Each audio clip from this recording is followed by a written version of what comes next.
Hi, everybody. Today, I want to talk about the biblical backing for emotions as a symptom to something going on in your heart.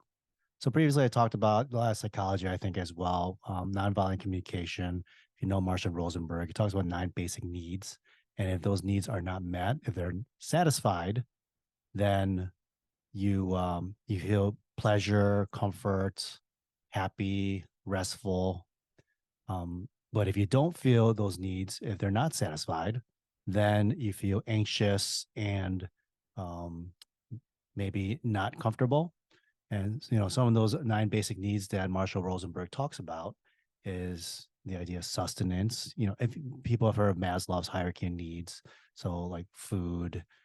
This is just a different version of that. I like nonviolent communication because it doesn't put a hierarchy on it, but just says that if some of these needs are unfulfilled, so food, of course, shelter, even the idea of connection, autonomy. So you can look those all up. And there's some nine. Oh, by the way, if those of you watching on video, you'll see I have a guest today. So this is my daughter. She's 6 months old. Serenity. Want to say hi? Oh, she can't talk yet. Sorry. Okay. So what I like to do is talk on the biblical version of where we find this in the Bible of how emotionals are a symptom of a heart. So if we read into Matthew 13, 4 through 9, everyone knows the parables of the forced soil. It's a very popular, one of the first parables that Jesus talks on. And he basically, I'll read the word for you guys.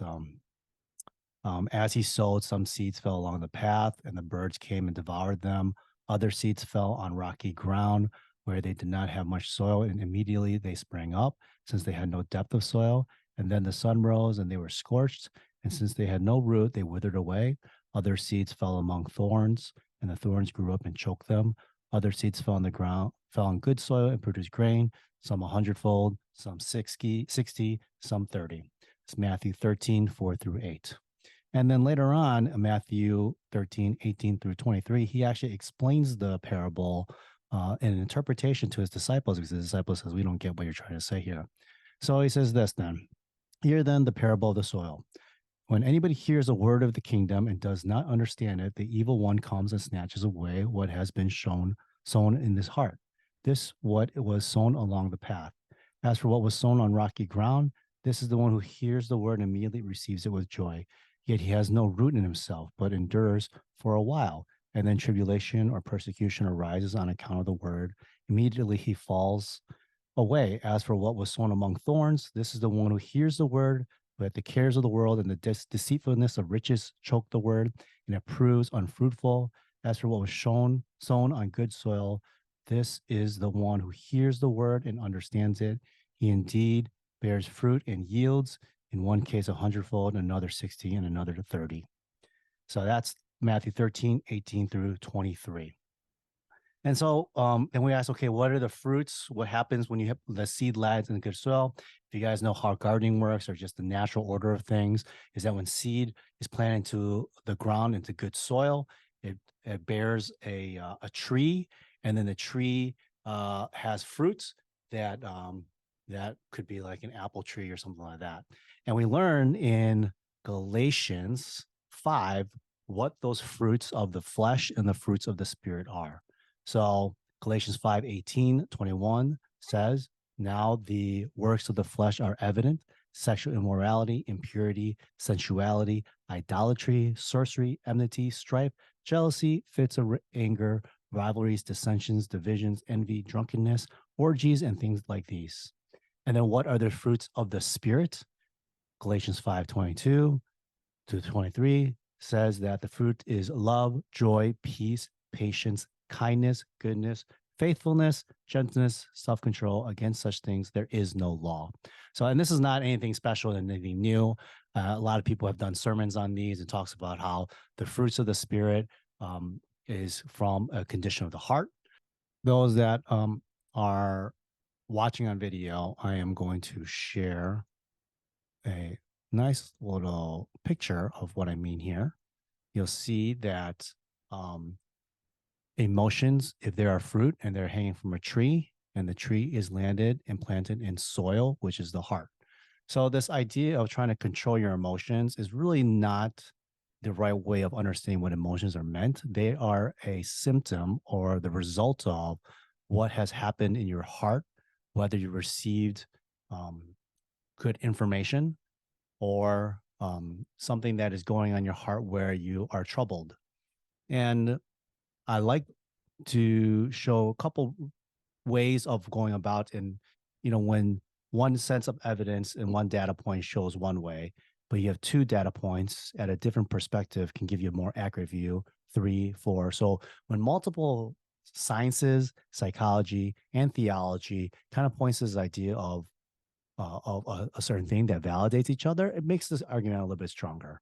So I like to use these biblical words to show people, or also my understanding, that emotions were never meant to just um, be controlled. You can't.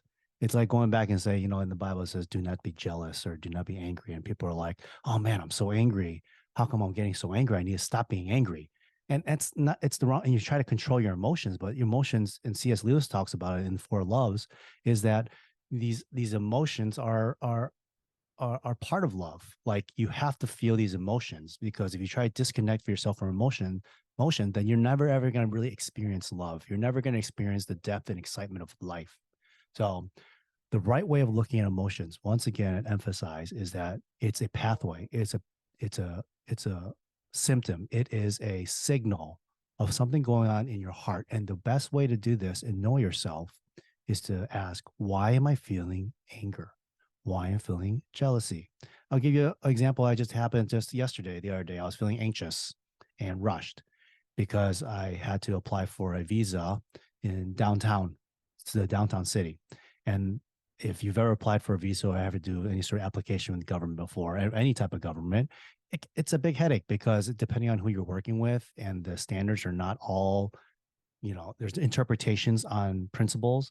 So you read on the website what's required, but then you read reviews on people saying, oh, this worker wouldn't accept it and reject it. Like, if let's say you have something wrong in your application, the worker can do a couple things. They can either let you change it and handwrite it, but some people are like, you have to print the whole thing out and you have to do it all over again. And it's a big hassle.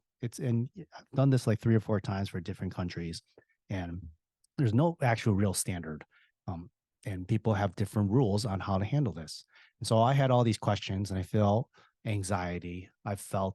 Um, I felt like there's so many question marks that if we try to do all this work, and then, it takes an hour for me to drive into the city and then to wait there for 1 or 2 hours, find parking.